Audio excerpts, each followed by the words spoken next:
전혀 의도하지 않았던 나보다 선순위 보증금이 있었을 경우에 불측의 손해가 발생할 수가 있습니다. 공인중개사한테도 손해배상 청구 가능하냐?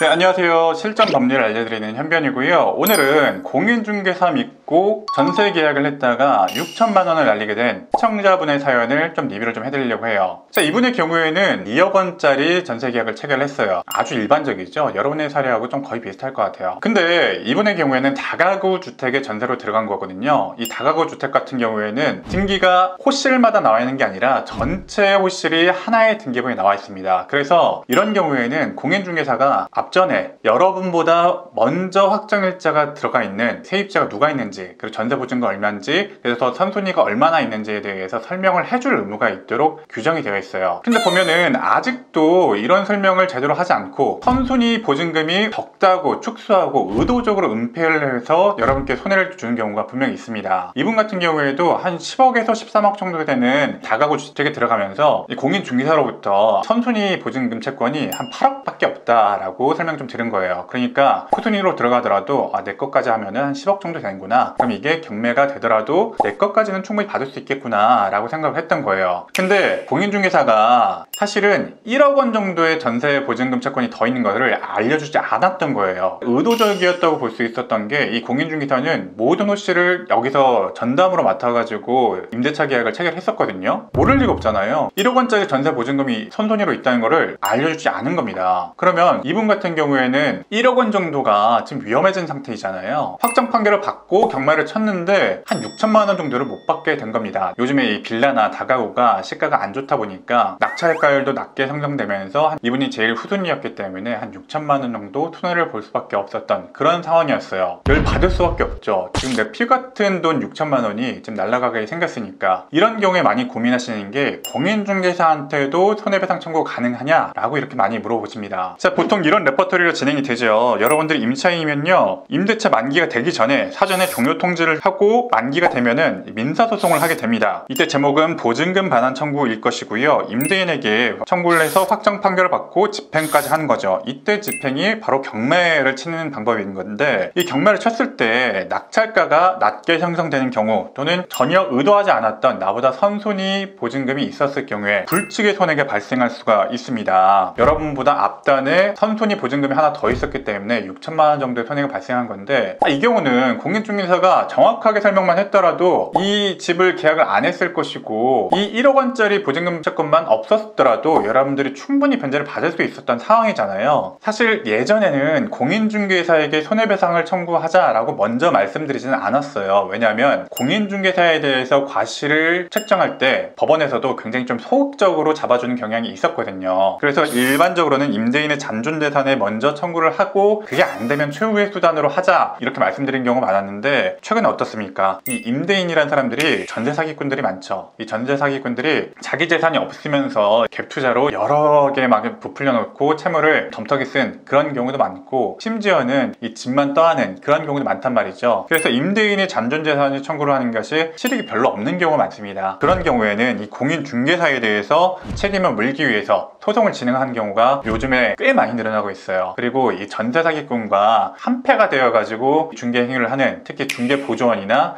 공인중개 법인을 기초로 해서 문어발식으로 중개보조원을 고용한 다음에 그 중개보조원이 적극적으로 기망행위를 하는 경우, 이런 형태의 경우에는 이 중개보조원 또는 그 중개보조원을 고용한 공인중개사, 이런 사람들에게도 책임을 물릴 수 있는 경우의 수가 좀 많이 생기고 있습니다. 그리고 추가적으로 이 공인중개사에 대해서 소송을 하게 되면은 공제조합에게도 같이 연대해가지고 보증보험을 받을 수 있도록 청구를 하는 경우가 있고요. 그래서 기술적으로 공인중개사, 중개보조원, 공제조합 이렇게 엮어가지고 같이 청구하는 것이 좀 세련되게 청구를 하는 방법이죠.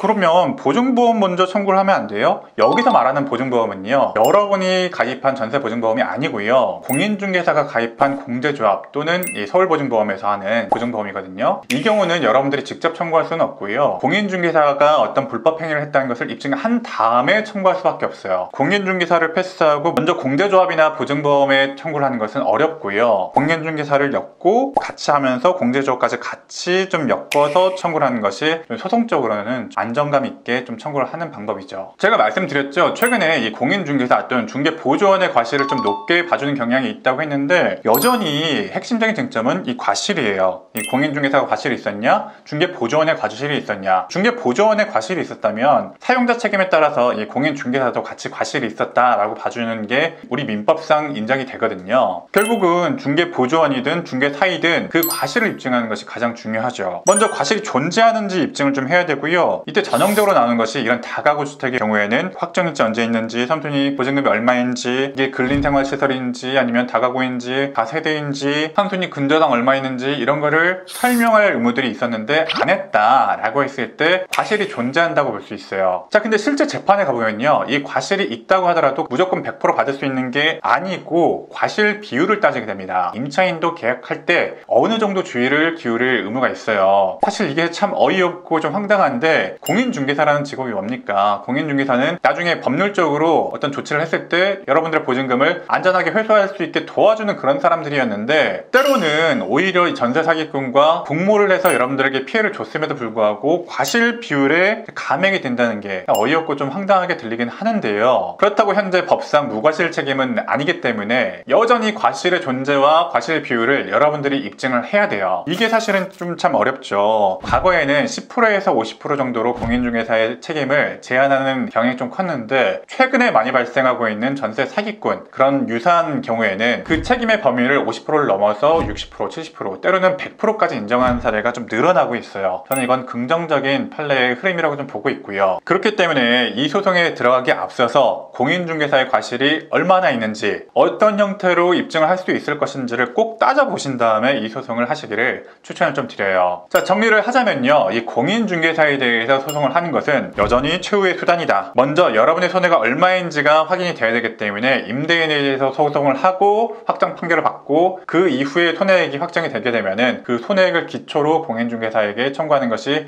일반적인 소송이다. 그리고 이런 형태의 소송에서 가장 중요한 것은 과실 비율, 과실의 존재와 과실 비율을 입증하는 것이 가장 중요하다. 그러니까 그에 대한 입증 자료를 잘 모아주시라. 좀 이렇게 정리할 수가 있겠습니다. 정말 요 몇 년간 전세 사기의 문제가 너무나 심각하게 대두가 됐고요. 안전장치가 되어야 될 그 공인중개사 또는 이 시스템 자체가 어떤 신뢰도가 많이 무너졌잖아요. 공인중개사나 그 관련된 시스템이 무너진 것을 임차인에게 다 그 책임을 전가할 것이냐? 저는 그렇지 않다고 생각하고요. 이 공인중개사들도 또는 그 시스템을 정비하지 않은 국가도 어느 정도 책임이 있다고 보는 편이에요. 오늘 내용 참고하셔서 여러분들이 피해를 회복하실 수 있도록 잘 준비하시기를 바랄게요. 자, 오늘 내용이 도움이 되셨다면 좋아요 한 번씩만 눌러주시기 바랍니다. 여러분의 좋아요는 제가 이 채널 유지하는 데 큰 도움이 되고 있습니다.